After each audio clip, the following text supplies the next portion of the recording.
I have challenged Jack Lowes for the position of county executive on the basis that I believe that our country is facing some pretty dramatic changes in the next while. We need a 21st century economic and government business model as opposed to a 20th century one.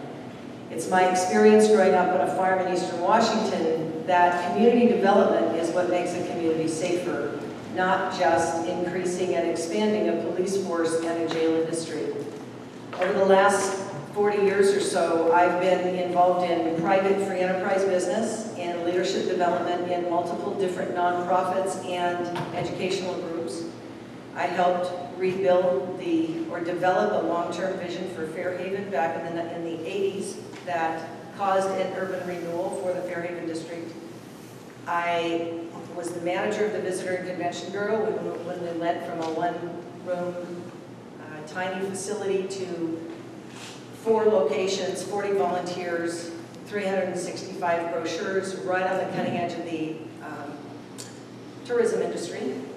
I managed the technical directorship at SPIE when we completely expanded the biomedical optics thing, which is now roughly 30% of their industry. Then I got pregnant, went home, raised a family, and while I did that, I built a $3.5 million national sales and marketing business, became a national trainer, eventually moved on and became a corporate consultant and business developer with a national organization doing economic development and leading edge of change for the free enterprise industry. Today, what I see is the high school kids and the college kids coming out of school have very few opportunities. People who get bucked off by our incarceration system or by the jail industry or get bucked off because of high-stress jobs or the economic downturn like the middle class did, we end up, there's a huge income inequality gap in the marketplace, and what we have to do is figure out how to fix that income inequality.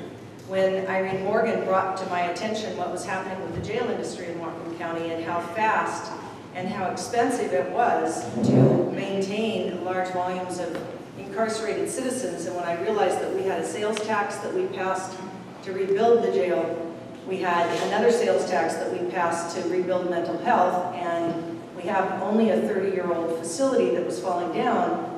What I did is I started looking at how could we transform that, and as a result I built a market plan, and that I'll be talking about more. It would be my pleasure to work with this county as we transform to the next level of government. I think we must build it.